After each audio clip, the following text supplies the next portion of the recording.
美隐形飞机挂载神秘装置试飞，意图克制歼20，为何俄专家却泼冷水，称其只是玩具？敬请关注本节目，了解详情。据环球时报的消息称，美军最新研制的401型战神之子隐形飞机近日被拍到挂载了一个神秘设备进行试飞。这一设备疑似是一款新型激光武器。战神之子可以说是美国最神秘的隐形飞机验证机了。而该型号的飞机在最近的几个月里一直异常的忙碌，不停地在与不同的飞机进行联合测试。我们从公布的图片中可以看出，这架401战神之子机腹下面有一个外形奇特的装置，该装置的前部看上去像一个入口，后部看上去像一个排气口。尽管目前尚不清楚这种改进的目的是什么，但这款装置看起来像是一个小型激光武器的散热器和排气装置。这意味着该款飞机可能在不久的将来成为一款用激光作为武器的飞行器，作为美军用于克制对手五代机的存在，如歼20、苏57。不过，从目前美军所公布的一些实验来看，这一激光武器的进展并不是那么的顺利。美国空军和洛马公司早在2019年时就进行了一项试验，展示了一种被称为地基激光武器的系统，它可以在目标区域内发射60千瓦的空对地导弹。当时美军的相关部门就已经开始研究如何在飞机上安装小型化的激光武器，结果直到现在都还没有完成。至于为何没完成，可能是因为要求太高了，或者说太不切实际了。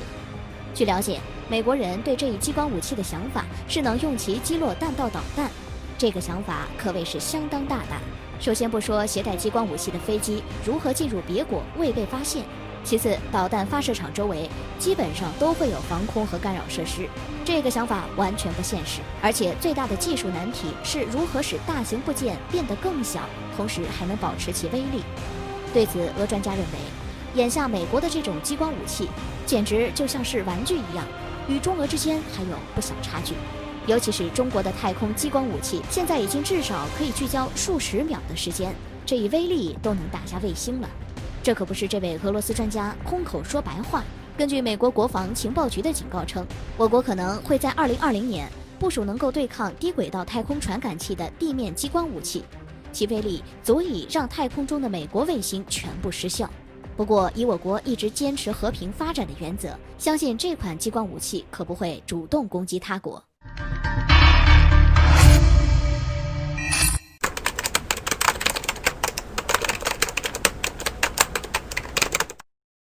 美印秘密签署军事协议，美印关系不断发展，真有助印度实现全球大国抱负吗？印前外长却唱起了反调。敬请关注本节目，了解详情。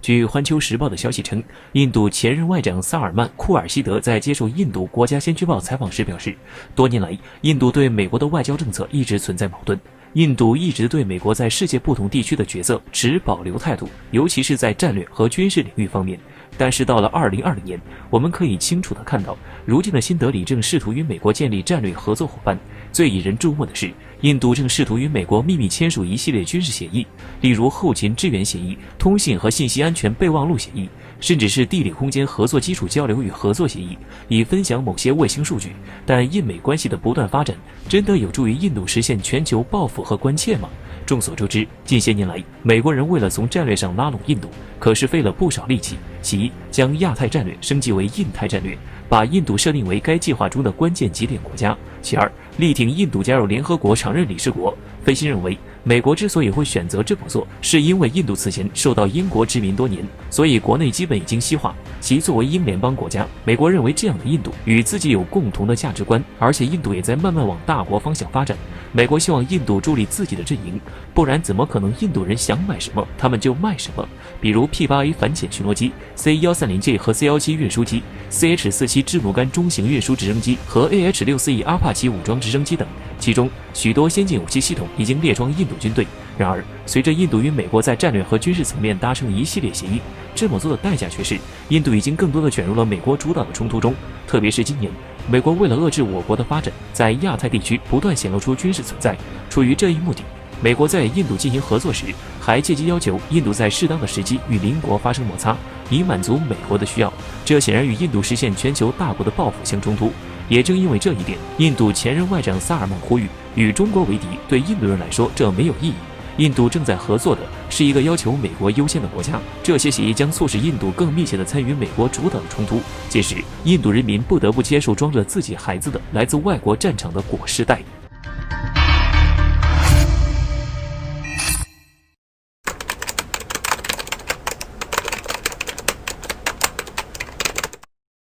美国突然大方表示愿向印度提供 F-18作为舰载机，葫芦里究竟卖的什么药？难道印度航母战力将要超过中国了吗？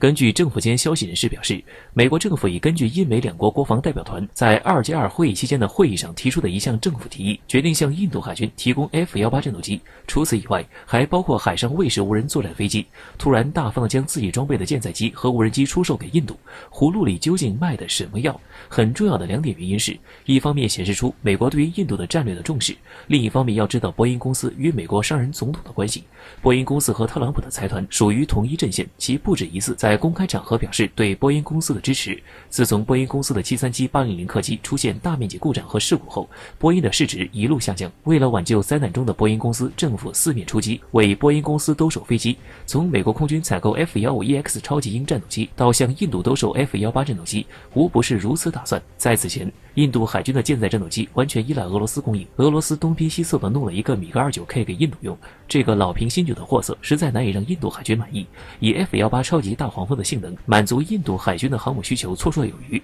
波音公司还有更大的野望，印度中型多用途战斗机还有126架的缺口。如果 F-18能在印度海军中取得很好的口碑，那么很有可能会引起印度空军的兴趣。其实 F-18战斗机主要针对的是美国海军的使用要求，其低空低速机动性更为出色，但其他方面的参数在与陆基战斗机对比中全面落于下风，这导致 F-18在历次战斗机招标中都铩羽而归，只有诸如澳大利亚、加拿大一类的大海洋国家采购了该型战斗机。而现阶段印度的空中压力根本就不在南边的印度洋，而是在北面的高原之上。可 F-18的高空性能非常差，远逊于陆基战斗机。F-18现阶段最大的优点是价格便宜，它可能是现役美军主力战斗机中最便宜的一款，而最新的超级大黄蜂的航电设备也是非常的优异，采用了基于 F-35技术的有源相控阵雷达，在超视距空战中优势明显。目前印度三军正在向美国装备大举迈进，海上巡逻机机队装备了12架 P-8海神，不久的将来还会采购6架。之前由于印度空军的巡逻力量不足，印度国防部还特地安排海军的 P-8海神到北部的高原执勤。